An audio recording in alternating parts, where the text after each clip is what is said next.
Muy buenas tardes a todos y bienvenidos a su diplomado en Fungicultura, capítulo Champiñón. En esta oportunidad hablaremos de los fundamentos de la fungicultura, cómo desarrollar este tipo de actividad y emprender, así como la antropología de los hongos en nuestro desarrollo como civilización.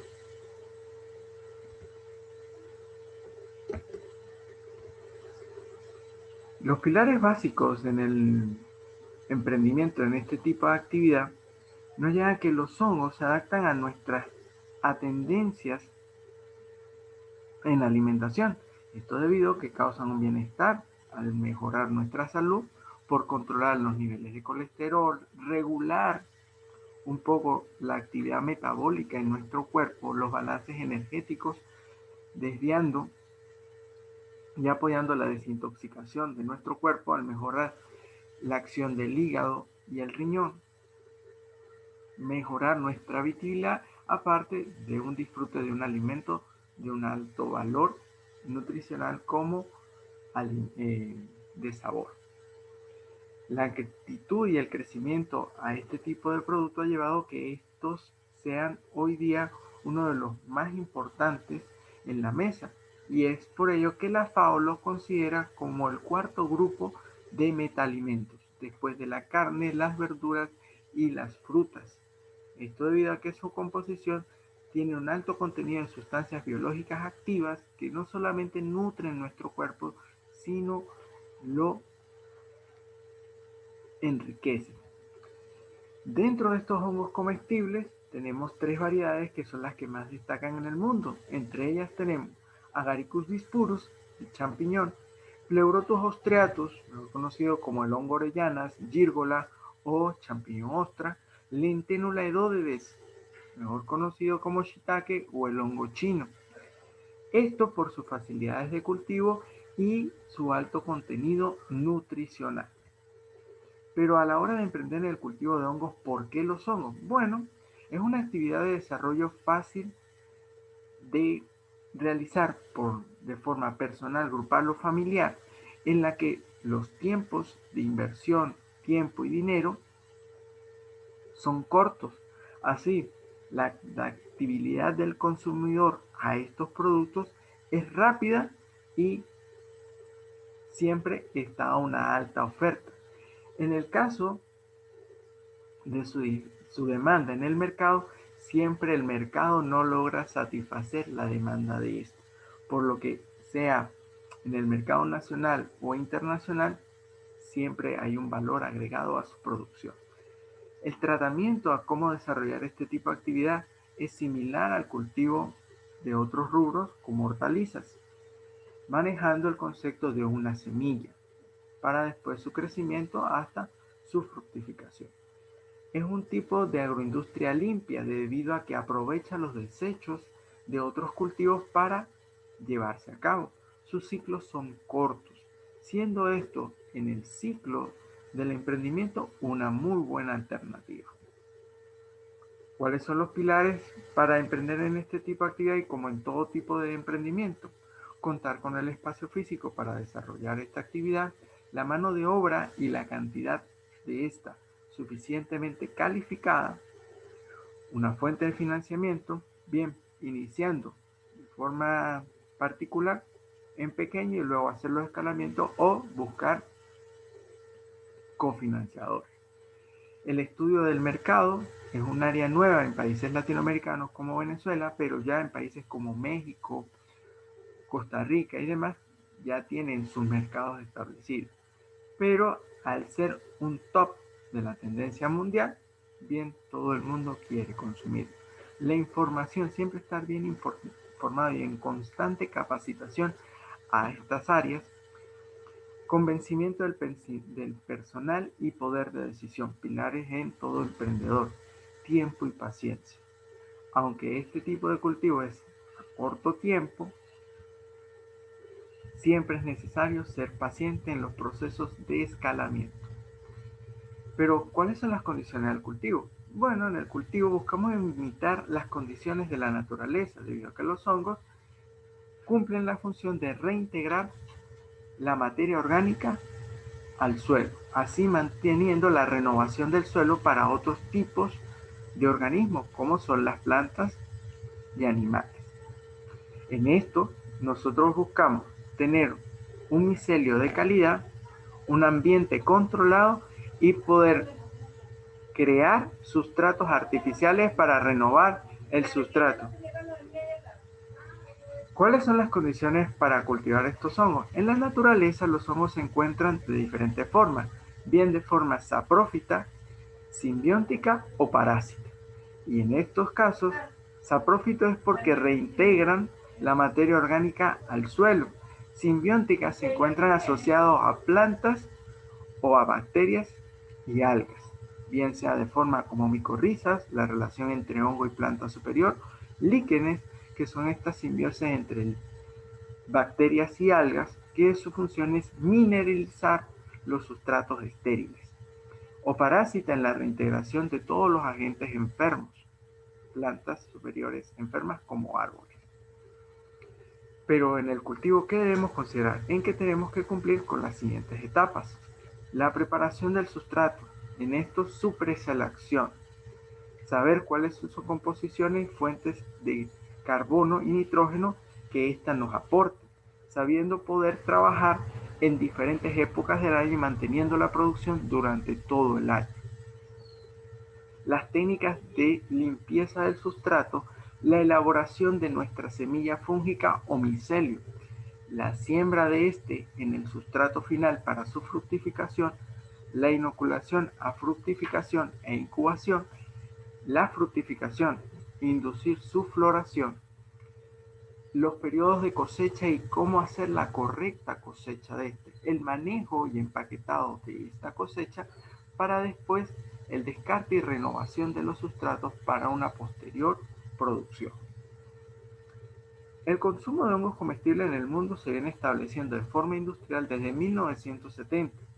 Aunque esta tabla nos refleja hasta el 2010, nos muestra un aumento desde los años 70 hasta 2010 de casi el 2000%, reflejando que partiendo de las 185.000 toneladas al año, ya hoy día manejamos el 1.000.000 de toneladas anuales, inclusive el trillón, dependiendo de la variedad, siendo el champiñón la principal especie producida en el mundo, representando casi las 294.000 toneladas anuales. Eso hasta 2010. De 2010 hasta la actualidad, ya la producción abarca los 6 millares de toneladas, seguido por el Entérula erodes, shiitake, y posterior Pleurotus austriacus. Otras variedades de hongos comestibles y medicinales que destacan en el mundo tenemos a Ganoderma lucidium, mejor conocido como reishi, Ericium erinaceus, mejor conocido como melena de león, entre otras especies que va a depender del continente su popularidad. Las tres especies que más destacan son champiñón, shiitake y champiñón ostra. Esto debido a que son hongos de fácil producción, pero destacan por ser, dentro de los descomponedores, pertenecer a dos grupos. Los descomponedores secundarios, que es decir, necesitan una previa activación de la materia orgánica para poder hacer el proceso en la producción, y los descomponedores primarios, de los que tenemos a Pleurotus y a Lenténula, que destacan porque aprovechan directamente la lignina y la celulosa de la materia orgánica a descomponer. Dentro de esos hongos descomponedores primarios destacan los que tienen un ataque de pudrición blanquecina y castaña. Esto debido a que atacan primariamente la celulosa o la lignina. Aquí evidenciamos un poco en resumen todo el proceso de cultivo y tener una idea de el tiempo que nos toma y las condiciones del proceso de cultivo. Como podemos ver, en el caso del champiñón, nosotros requerimos de una fuente de microorganismos que nos permita la activación de este sustrato para poder llevar el producto del cultivo. En esto nosotros necesitamos la elaboración de la champiña y esto se logra a partir de la materia orgánica, paja, rastrojo, bagazo de caña, cascarillo de maíz, borrona de café, fibra de coco, todas estas fuentes de lignina y celulosa, pero que previamente tenemos que poner a descomponer basándonos en una fuente de microbios altamente reductora. Y esta la encontramos en diferentes fuentes de estiércoles, de herbívoros, como son la posta de caballo, la posta de burro, la posta de cabra, la posta de vaca, la posta de conejo. Luego pasamos a que necesitamos limpiar ese sustrato a través de un tratamiento de pasteurización. En el caso del champiñón, una pasteurización en túnel. Como iremos viendo en este diplomado, vamos a evaluar diferentes técnicas para la pasteurización, así como la elaboración de esta champiña.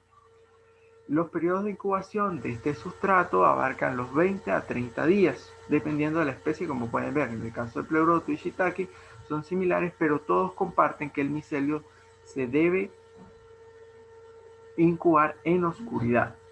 Luego tenemos la inducción para la fructificación, la aparición de estos primordios que se convertirán en hongo.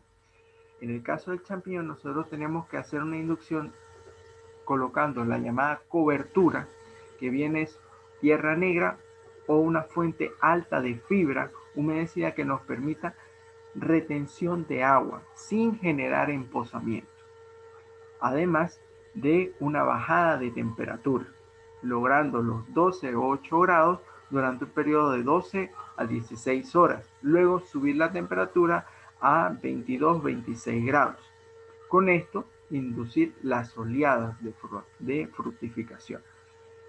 Estas oleadas nos van a estar dando por un periodo de 3 a 4 semanas, manteniendo una temperatura de 15 a 18 grados. Todo ese ciclo de producción, en el caso del champiñón, abarca de 100 a 120 días, siendo uno de los procesos de cultivo de hongos comestibles más largos si lo comparamos con pleurotus y shiitake. El tratamiento de cosecha, aunque es delicado, no es tan delicado con respecto a los otros hongos. Nosotros podemos tener un periodo para la cosecha de entre 3 y 5 días. Además que con solamente su trozada podemos hacer su recolecta.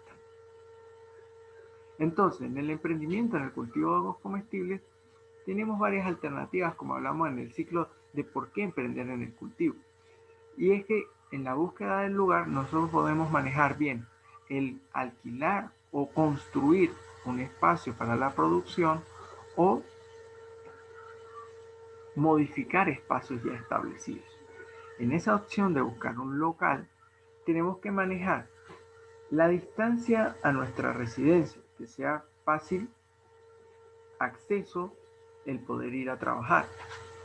La topología del terreno, la disponibilidad de mano de obra, la disponibilidad de los sustratos, los servicios, en lo que es el mantenimiento de los equipos y la instalación de los equipos que vamos a necesitar, la disponibilidad de los servicios como son agua, luz, electricidad, la cercanía a la red de distribución del producto, así como tener disponibles áreas libres.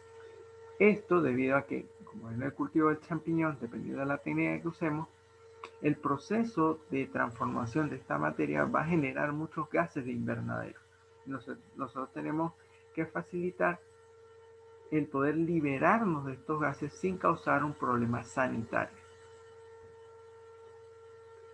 Al momento de usar espacios reciclados, como son galpones, bodegas, invernaderos, establos, fábricas que eran para otra cosa, adaptarlas para el cultivo de hongos comestibles, nosotros tenemos que considerar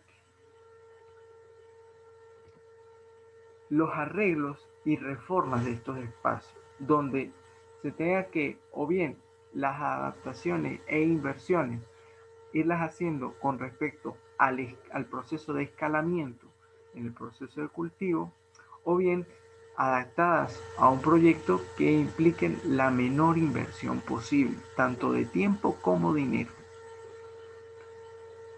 Otra opción que tenemos en el mercado es adaptarnos a la diversificación de productos. Esto nos permite ampliar el mercado de la punchicultura, no solamente limitarlo al consumo de una especie, sino de diferentes especies, como también de diferentes productos en el manejo post cosecha de este. Bien, el hongo es un producto al comercializarlo fresco, deshidratarlo es otro producto, preparar tinturrias, es decir, hacer separaciones de la fase líquida de estos hongos para aprovechar sus propiedades medicinales, es otro producto, conocida como tintura, en una separación en agua y alcohol. El aprovechamiento del compostaje final al proceso de cultivo como un biofertilizante o como alimento animal si separamos la fase líquida y fase sólida. Entonces, en esta parte es que no solamente nos limitamos a un producto, sino que tenemos que estar manteniendo la renovación para mantener el mercado. Y eso se logra diversificando los diferentes tipos de productos que podemos presentar, bien sea por especie o lo que nos puede dar esta producción. A esto abro la ronda de preguntas y continuamos con el tema. Vamos ahora a la antropología de los hongos comestibles, es decir, el impacto que han tenido estos microorganismos en nuestro desarrollo como civilización. Pero primero definir qué es un hongo. Un hongo, a su definición botánica, comenzando en 1952, en realidad 1522, cuando Linneo establece el primer sistema de clasificación de los seres vivos en la Tierra, nos dice que un hongo es cualquier tejido vegetal heterótrofo que carece de flagelo y clorofila que parasitan o vive sobre la materia orgánica en descomposición y producen esporas. Bien, hoy día sabemos que un hongo es un microorganismo debido a que no produce tejido. Tejido es todo lo que provenga de un meristema o un desarrollo embrionario.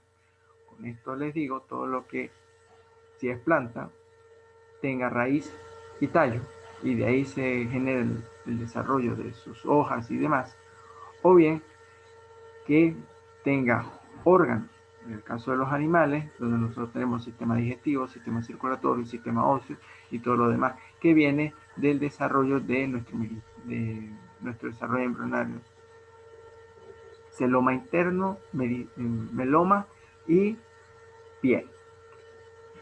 En el caso de los hongos, es un ciclo en que la espora germina, se reproduce, al germinar genera lo llamado hifa, esa hifa se compacta, se entrerrama, conformando el micelio. Ese micelio, por composición química, igual señales con el sustrato, se induce un cambio morfológico, una morfogénesis, y se va haciendo un tramado, conformando ese cuerpo fructífero o carpóforo que se logra evidenciar a simple vista. Este es el caso de los hongos superiores. Los hongos microscópicos, sabemos otros tipos de carpóforos que desarrollan estructuras para exponer sus estructuras sexuales, desde donde salen esas esporas. ¿Cuáles son estas estructuras básicas de los hongos macroscópicos? Bien, un hongo consta de una masa multicelular filamentosa muy ramificada y entrerramada y llamada micelio, que se conforma de estas hifas que van entretejiendo y van haciendo la degradación de la materia orgánica. Estas hifas tienen una peculiaridad que tienen una pared de quitina y van en un crecimiento apical debido a que tienen que romper la punta de esa pared para poder liberar toda la maquinaria enzimática y poder absorber lo que esa maquinaria enzimática degrada y así alimentándose por absorción. Ese micelio, como hablábamos, se entrerrama y bien, en la materia orgánica sin conformar el carpóforo se conoce como micelio, pero cuando lo conforma se conoce como trama, y esa trama tiene diferentes estructuras. Trama homogénea, talo homogéneo cuando hablamos del tallo del hongo o estípite, y trama heterogénea cuando hablamos donde se disponen las lamelas en el píleo o el sombrero del hongo. que son esas estructuras que vemos por debajo de la sombrilla del hongo. Como podemos evidenciar acá, ese cuerpo fructífero que se conforma de un pie y un sombrero, conocidos como estípite y pilio, respectivamente. Estas, dependiendo del hongo, aquí tenemos un modelo de Amanita muscari que nos muestra todas las estructuras que en general todos los hongos poseen, pero dependiendo de la especie, algunas tienen, otras no, el conocido anillo y velo. ¿Y qué es ese cuerpo? Ese cuerpo, formado por micelio, es difuso y microscópico, pero lo que puede ser visto a simple vista. Esto es lo que nos permite evidenciar el mundo microscópico en el macromundo. Pero los hongos tienen ciertos estilos de vida, ya que como descomponedores tienen que estar presentes en todos los espacios. Entonces, ¿cómo lo hacen? De forma saprófita, al degradar la materia orgánica y los desechos de otros seres, de forma simbiótica, al estar en forma de micorriza asociados a plantas superiores, en forma de líquenes al estar asociados con bacterias y algas, y de forma parásita al terminar de acabar con la vida de los agentes que se encuentran enfermos. Como hablábamos, destacan dentro de los hongos comestibles estas tres variedades: champiñón, champiñón ostra y shiitake. Pero en esa antropogénesis, ¿cómo evolucionaron los hongos con nosotros? Bueno, se remonta un poco más allá de la antigua Grecia, pero como actividad sustentable y sostenible para la soberanía alimentaria en Grecia, se comienza con la recolecta en la época de invierno, así como de otoño, de hongos, y de la práctica y error en determinar cuáles son comestibles y cuáles son alucinógenos, llegando al punto de ser venenosos. A estas propiedades se encuentra que los hongos bien pueden usarse como armas. Entonces, las civilizaciones celtas y romanas comienzan a aprovechar estas propiedades alucinógenas para el aprovechamiento de los hongos, bien con carácter medicinal, de ritual o de veneno. Y bien, sabemos que desde las culturas griegas y romanas hay ciertos emperadores que gracias a estos hongos dejaron su cargo o sus hijos ganaron la corona. A esto se induce la micofobia en toda Europa, y no es hasta el siglo XV que se retoma lo que fue la Edad Media como un platillo gourmet, al establecerse cultura en el reconocimiento de los hongos comestibles y medicinales, así como de los alucinógenos. Y en esto es el punto en que se mantenía el concepto de esclavos adoctrinados, educados en reconocer este tipo de rubro. Y en esto no faltaba que al probar la recolecta siempre había un trabajador que probara primero estos alimentos. Luego pasamos al siglo XVII, cuando en Francia y en España comienza la popularidad del consumo de fermentos, y en esto su desarrollo industrial, comenzando con la producción de quesos, pasando a la producción industrial de hongos comestibles por el llamado cultivo cerrado. Esto debido a que en el Real Jardín Botánico de Inglaterra se hacen los primeros ensayos de cultivo de champiñón de forma cerrada. Pero no fue en la antigua Grecia donde comenzó esto. El consumo de hongos comestibles parte desde el hallazgo de la momia más antigua hasta ese momento, 1991, conocida como Otzi, el hombre de hielo. Este amigo remonta del 3200 a.C. y lo interesante en los hallazgos de sus ropas es que había presencia de hongos medicinales y hongos herramientas. En esto, Phytophthorus, un hongo microbiano medicinal que ayuda como antibiótico, y Fomedes, que es un hongo herramienta que sirve para hacer yesca como encendedor.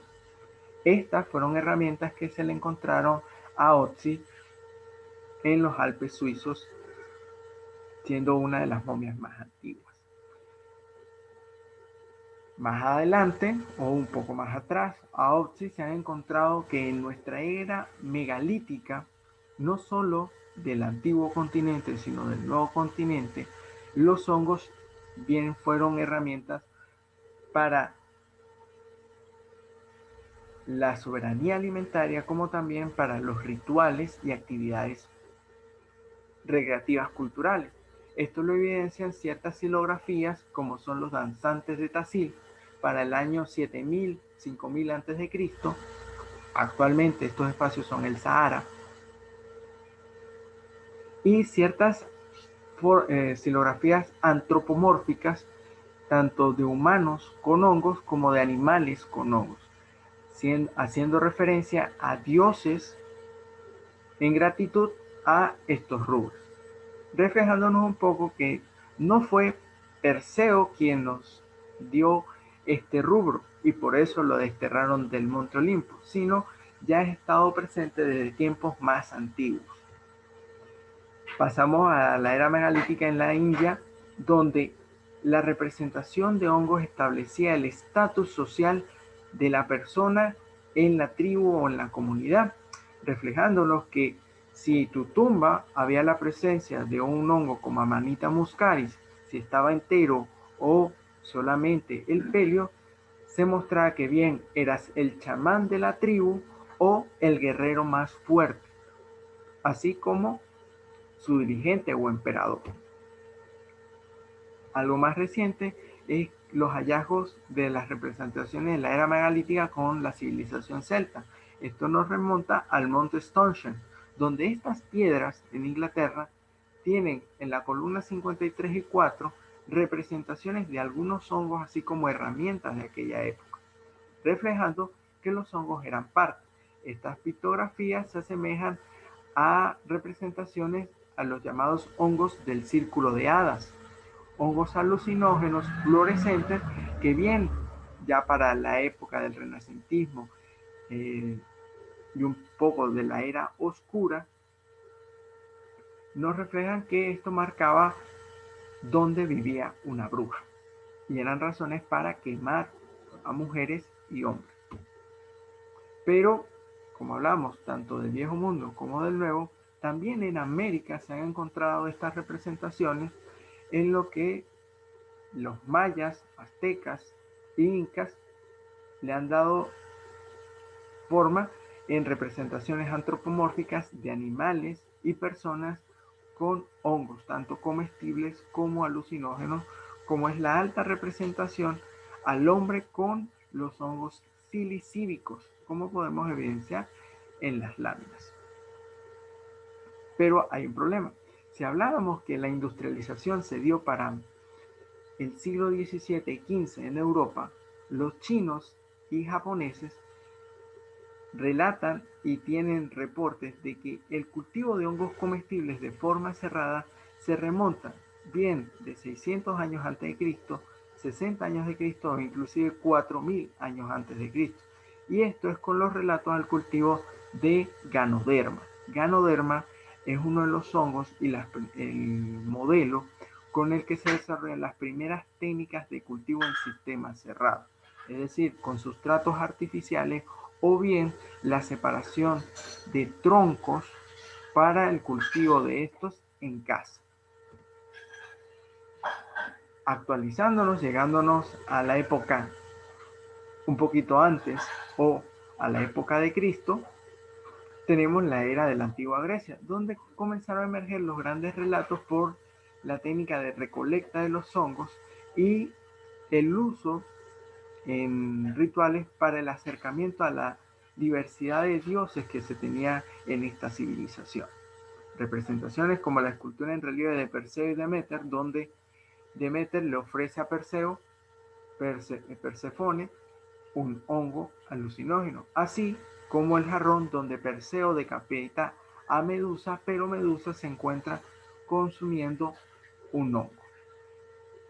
Un poco más acá, al siglo III, al siglo V, las representaciones católicas de Jesucristo, donde se le atribuyen que en sus 40 días en el desierto y bajo la tentación del diablo, el diablo lo trató de tentar con ciertos hongos alucinógenos. Asimismo, Jesucristo ofrece a su pueblo ciertos hongos, demostrando que para la época de Cristo, así más reciente, esto era parte de su cultura. Más actual, a 1917 se hacen los primeros ensayos de cultivo en sistema cerrado en el antiguo continente hacia la parte de Europa, con el cultivo de champiñón en semilla de melón, encontrando que el champiñón y el melón comparten una simbiosis. Si bien en invierno el hongo aprovecha la humedad y la temperatura, para el verano el hongo permitió que el embrión del melón pudiera emerger y el melón lo protege, manteniendo su producción en época de verano. Después de allí, estas pruebas comenzaron con la preparación de sustratos artificiales, hoy llevando desde 1970 hasta la actualidad a todo el mundo la facilidad y factibilidad de llevar este cultivo en casa, bien el champiñón Pleurotus o shiitake, así como otras especies.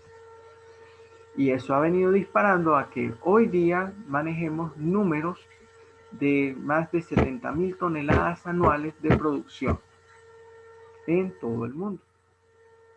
Aparte de avances biotecnológicos que nos llevan a la elaboración de nuevos fármacos, encontrar nuevos modelos biológicos para tratamientos oncológicos, así como curas a nuevas enfermedades.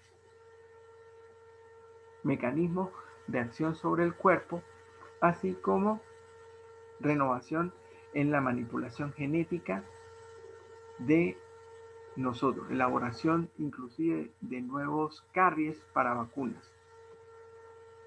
Abrimos la ronda de preguntas y continuamos al tema final de esta clase: ¿cómo desarrollar este tipo de cultivo?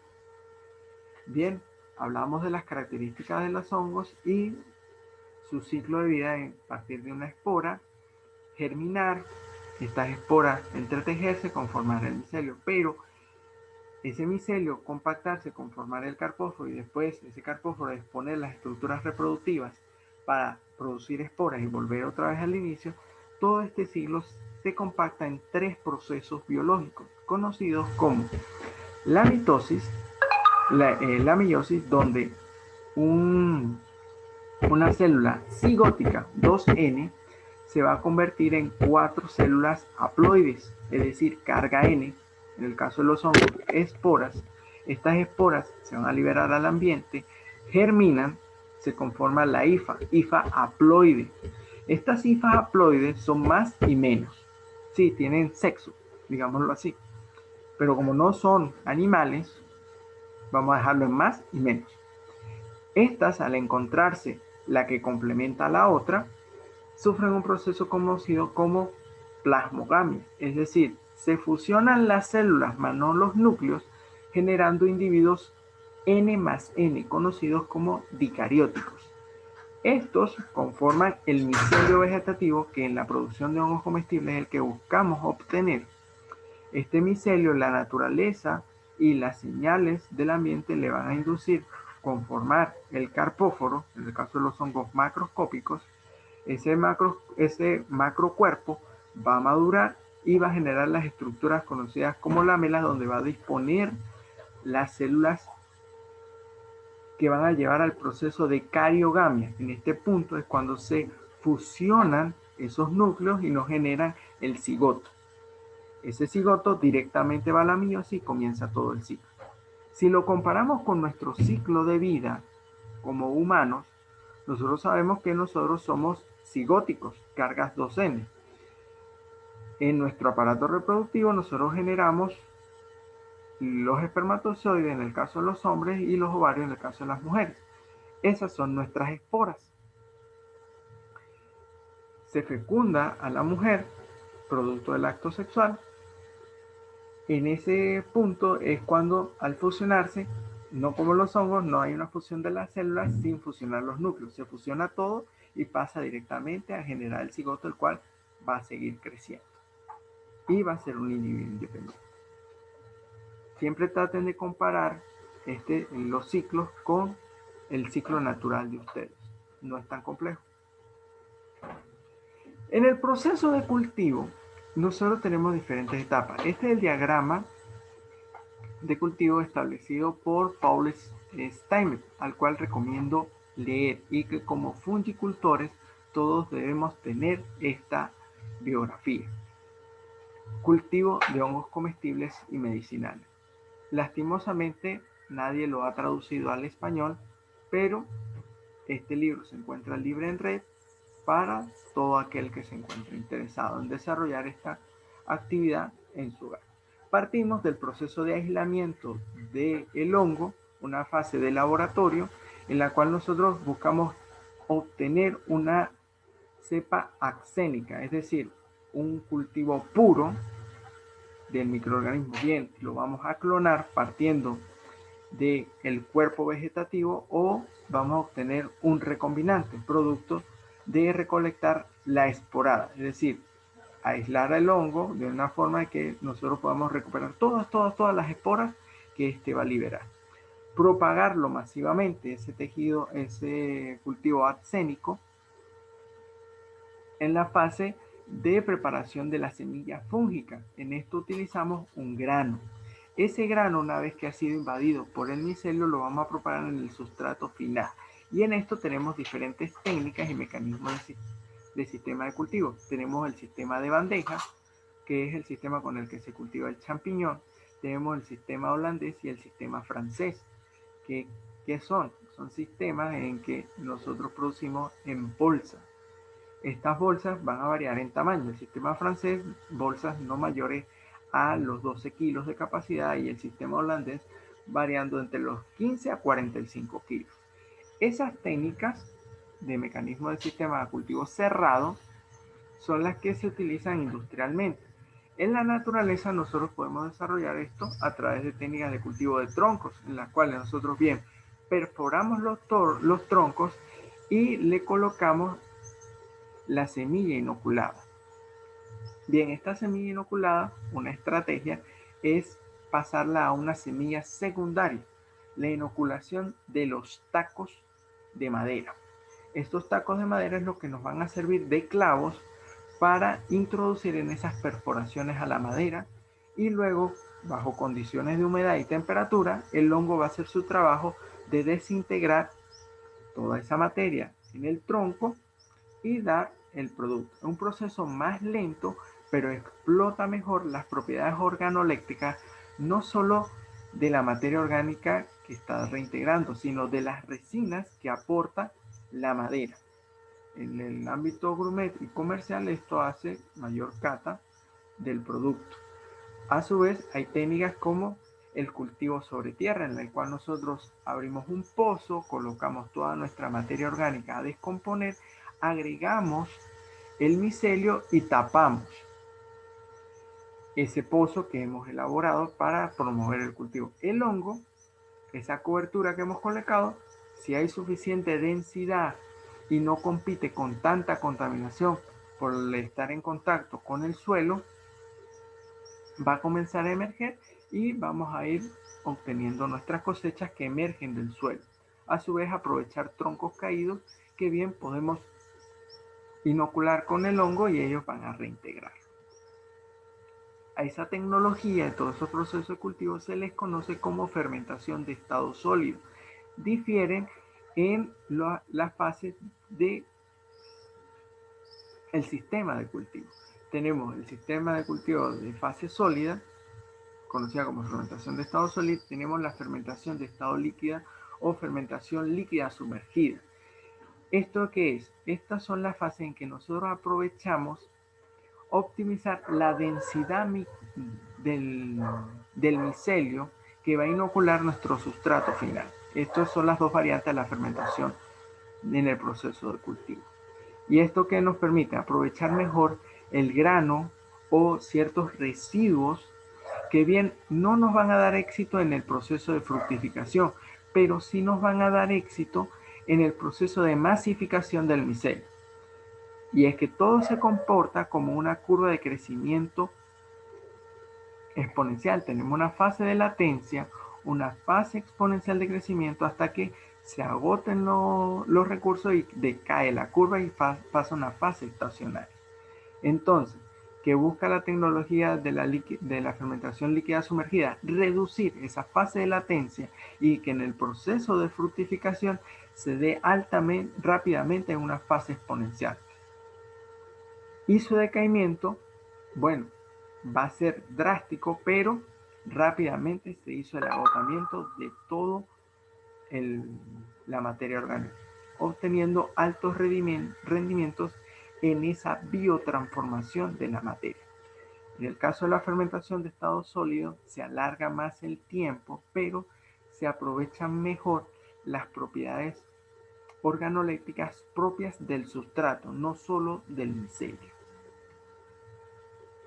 Las técnicas de aislamiento, que las hablaremos más en detalle en la próxima clase, tenemos las técnicas de obtención de esporada, que como muestran los diagramas, partimos de la recuperación del micelio monocariótico, es decir, las hifas que vienen de la germinación de las esporas. En este punto nosotros no tenemos micelio dicariótico, micelio para cultivo propiamente dicho, pero sí en los sustratos que vamos a implementar se va a dar la plasmogamia y de ahí se van a dar nuestras variedades de micelios, así como variedades de producción en una misma bolsa. Esto es lo que se le conoce como cultivo policlonal. No tenemos una sola línea celular, sino variedades, producto de todos los fenómenos de recombinación que se dieron. Tenemos las técnicas de obtención de espora vegetativa o obtención de micelio dicariótico. Partimos de propagar el micelio que ya es dicariótico dentro del hongo que estamos buscando aislar. En estas fases, como pueden observar, tenemos técnicas en que nosotros requerimos de condiciones de laboratorio, como también de algunas condiciones que directamente nos permiten aprovechar condiciones en casa. Esta colecta líquida es conocida como la fermentación Honeytech o fermentación líquida sumergida. Nosotros, esa suspensión líquida es algo como miel y alguna fuente de sal. Bien puede ser sal de casa o algunos refrescos como Gatorade y miel prepara una buena Honeytech con la que nosotros, una buena suspensión que nos permite la elaboración de la Honeytech del hongo que queremos cultivar. Más adelante vamos a hablar de eso en el diplomado. A esto tenemos que esas colecciones, aquí una alternativa para un policultivo. De estas esporadas nosotros propagamos bien en el micelio, en el grano, para producir nuestro micelio dicariótico o bien directamente sobre el sustrato que vamos a cultivar. Muestro como ejemplo el cultivo con el Pleurotus ostreatus, pero esto también se puede hacer con el cultivo de champiñón, una vez que hemos elaborado correctamente la champiña. A estas técnicas se conoce como fermentación de estado sólido, pero hay alternativas con la fermentación de estado líquido, que era lo que hablamos de la elaboración de Honeytech. En el proceso de cultivo nosotros tenemos que tener presente que lo importante es mantener un eficiente crecimiento del micelio, tanto en el estado sólido como líquido, para poder asegurar su propagación en nuestro sustrato final. Y en las condiciones de fructificación, aquí están todas las variables que tenemos que controlar: temperatura, pH, relación de carbono y nitrógeno y la relación entre ellas, las proporciones de liberación como de composición del sustrato, el tamaño de partícula, los niveles de sales y el balance de las vitaminas presentes en estos sustratos. Es por eso que en procesos de cultivo, como es el champiñón, la elaboración de champiñina, estamos constantemente suministrando más fuentes de carbono y nitrógeno menor proporción, pero que nos mantienen los balances de carbono y nitrógeno para la producción. Pero todo esto se nos va a evidenciar en la determinación de la eficiencia biológica y la tasa de producción, indicadores de que nuestra producción está bien. ¿Y qué son estos? Esto es cuantificar cuál es el peso de hongo que hemos obtenido, cuánto sustrato hemos necesitado, esa relación en porcentaje, y luego esto evaluar toda esa producción en cuántos días se obtuvo. Formas eficientes de cultivo es que nosotros superemos el 100% en eficiencia biológica y nosotros lleguemos a tasas de producción de más de 100 kilos de hongo por kilo de sustrato por día. En eso nosotros encontramos que la biotransformación estuvo eficiente y no hubo retención de la materia, así no se está perdiendo ese valioso componente. Como hablábamos, las diferentes técnicas, sistema cerrado, sistema abierto. Aquí tenemos algunos ejemplos de cuáles son las condiciones de su cultivo, las variedades de Pleurotus, las variedades de colores, lo que lo hace muy llamativo. En Venezuela no hay cultura, pero este hongo se encuentra presente en el país, desde Caracas hasta el Amazonas, inclusive en Mérida. Como pueden ver, tiene diferentes sistemas en los que se puede elaborar su cultivo. Es de fácil manejo debido a que no hay que hacer una previa activación del sustrato, se utiliza prácticamente directamente. Las condiciones no son tan rigurosas, hay que controlar la humedad, la temperatura, el balance de CO2, como podemos ver, 20.000 partes por millón, algo con respecto al champiñón que tiene que mantenerse más baja, no puede superar las 200 a 600 partes por millón, así como de amoníaco que se va generando producto de la fermentación. Algunas de las condiciones lo que debemos regular con respecto a la exposición. En el caso del champiñón ostra se requiere de luz. Podemos evidenciar si mantenemos la humedad y el control de la temperatura, el sistema se puede dar por sí solo. Y en esto no requiere sistemas de riego muy complejos, sino trampas de agua que aseguren que la habitación mantenga esas condiciones de humedad y temperatura. Como podemos ver, esto si se está bien controlado, nosotros podemos conseguir eficiencias biológicas superiores al 300%. Prácticamente 4 a 5 kilos por kilo de sustrato. Otro amigo que es fácil su cultivo es Lenteloideodes, que se encuentra sí en Occidente, pero actualmente por sus sistemas de cultivo en sistemas cerrados con sustratos artificiales, hoy día se produce en todo el mundo. Bien, se puede elaborar en bolsas de producción o en tronco, al igual que el Pleurotus. Sus condiciones de humedad son un poco más complejas debido a que él requiere de una inducción térmica como el champiñón, bajando la temperatura a 4 grados por un periodo de 3 a 4 semanas, que esto no es más que sumergir bien sean las bolsas o los troncos en agua con hielo. Las eficiencias y las condiciones de luz, temperatura y humedad dan buenos rendimientos con respecto a la bioconversión, logrando una eficiencia biológica de hasta el 145%. Limitancia debido a que este hongo requiere no solo de lignina, sino de celulosa en la materia orgánica que va a biotransformar. Con respecto a esto, aquí están algunos ejemplos de cuáles son las condiciones en el cultivo de hongos comestibles, las eficiencias biológicas. Tenemos que el champiñón ostra es uno de los que mejor eficiencia biológica posee, aparte de su facilidad de cultivo. El champiñón maneja hasta un 100% en su producción. El shiitake 146%, el meique 35%. Con esto hemos llegado al fin de la clase 1 y abrimos la ronda de preguntas.